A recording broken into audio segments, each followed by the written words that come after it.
Hello students. Hello students. Now we will study physical properties of alcohols and phenols. तो जब हम physical properties of alcohols and phenols पढ़ेंगे तो इसमें सबसे पहला point जो आता है that is boiling point. Boiling point. अब जो boiling point of alcohols and phenols, जो alcohol और phenol का boiling point होता है वो हायर होता है, हायर देन अदर कंपाउंड और in comparison to other classes of compounds. बाकी क्लासेस ऑफ कंपाउंड से अल्कोहल और फिनॉल का जो बॉइलिंग पॉइंट होता है वो क्या होता है, हाई होता है। अब हाई क्यों होता है? क्योंकि ये आपस में हाइड्रोजन बॉन्डिंग कर सकते हैं। क्या कर सकते हैं?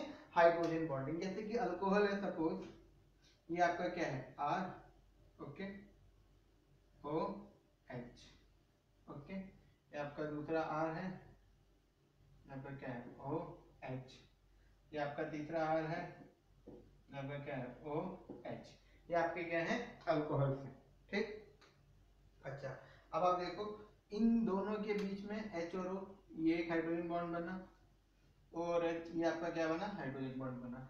और hydrogen bond van der Waals force से क्या होता है, स्ट्रॉन्ग होता है, तो इसीलिए इसका बॉइलिंग पॉइंट क्या होता है, ज्यादा होता है। सेम हम फिनॉल के केस में भी देख सकते हैं, suppose same we can think case of phenol also. जैसे कि ये हमारा क्या हो गया, फिनॉल हो गया,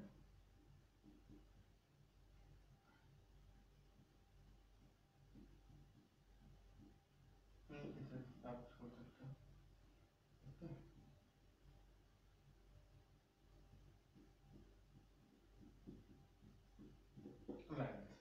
ओके। तब ये फिनॉल्स आपके वही सेम प्रोसेस, ये आपका क्या हो गया, ओ एच, ये बन गया एच इसका और ओ इसका ये बन गया, और ये एच आपका इधर आपका, इधर ओ इधर आपका, ये बनेगा जो भी। ठीक है, तो ये आपकी क्या हो गई, हाइड्रोजन बॉन्डिंग हो गई। ओके, तो क्योंकि just because alcohol and phenol can form which kind of hydrogen bonding, intermolecular. कौन C hydrogen bonding, inter molecular.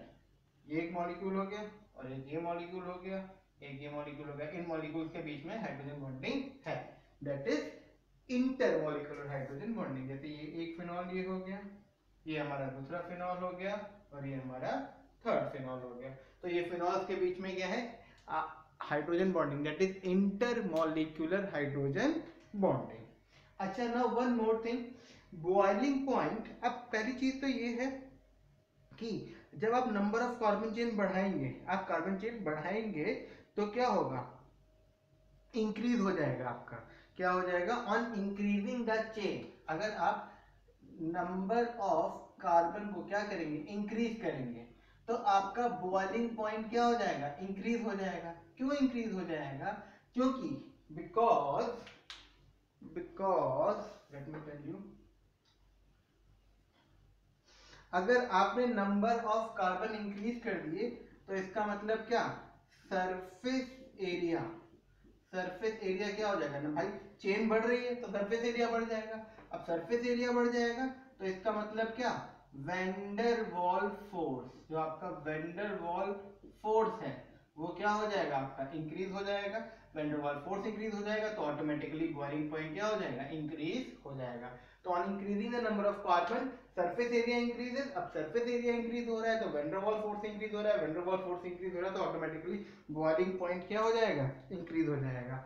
लेकिन अब by increasing branching, by increase in branching, अगर आप ब्रांचिंग बढ़ा रहे हैं, ठीक है, बाय इंक्रीज इन ब्रांचिंग, ये इंक्रीज हो रही है, ओके, इंक्रीज इन ब्रांचिंग, तब आपका क्या होगा, बॉइलिंग पॉइंट डिक्रीज हो जाएगा। बॉइलिंग पॉइंट क्या हो जाएगा, डिक्रीज हो जाएगा, boiling point will decrease. Why? क्योंकि जब ब्रांचिंग बढ़ाएंगे तो आपका सरफेस एरिया क्या हो जाएगा, डिक्रीज हो जाएगा। ब्रांचिंग बढ़ाने पे सरफेस एरिया क्या हो जाएगा, डिक्रीज हो जाएगा। अब सरफेस एरिया डिक्रीज हो जाएगा, that means vendor wall force भी क्या हो जाएगा आपका, डिक्रीज हो जाएगा। वेंडर वॉल फोर्स डिक्रीज हो जाएगा ऑब्वियसली, क्योंकि फोर्स कम हो गया आपस में मॉलिक्यूल्स के बीच में, that means boiling point will also decrease. Now this is about boiling point.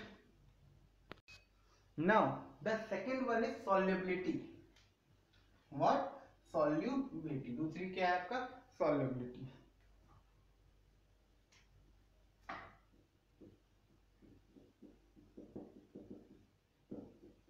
तो alcohols and phenols are polar, so these are easily soluble in water.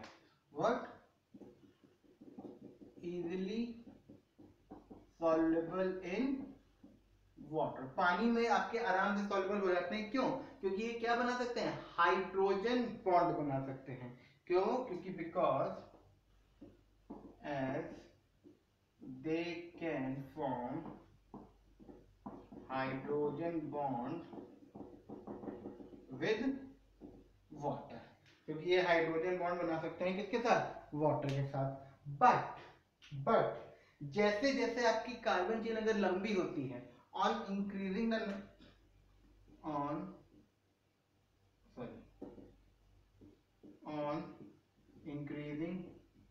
Number of alkyl और एरिल ग्रुप, अगर आप alkyl या aryl group बढ़ा देंगे तो solubility decrease है. Solubility क्या हो जाएगी? डिक्रीज हो जाएगी. और increasing the number of alkyl और एरिल ग्रुप, सॉल्युबिलिटी क्या हो जाएगी? डिक्रीज हो जाएगी. बिकॉज ये जो एल्किल और एरिल ग्रुप हैं ये क्या होते हैं? These are hydrophobic. तो अगर आप number of carbon chain increase कर रहे हैं, नंबर ऑफ कार्बन बढ़ा रहे हैं, मतलब एल्किल है, मतलब एल्किल ग्रुप या फिर एरिल ग्रुप, अगर आप क्या कर रहे हैं? बढ़ा रहे हैं. जैसे कि आपका अल्कोहल है, हाँ कार्बन, इसमें चेन बढ़ाते जा रहे हैं, ये बढ़ रही है चेन, है ना? तो आपकी चेन बढ़ रही है ऐसे करके, तो इसका मतलब क्या हो रहा है? ये हाइड्रोफोबिक वाला पार्ट क्या हो रहा है? बड़ा हो रहा है. दैट मीन्स सॉल्युबिलिटी क्या हो जाएगी? डिक्रीज हो जाएगी. Okay, so these are the physical properties of alcohols and phenols. Now we will see chemical properties of alcohols and phenols.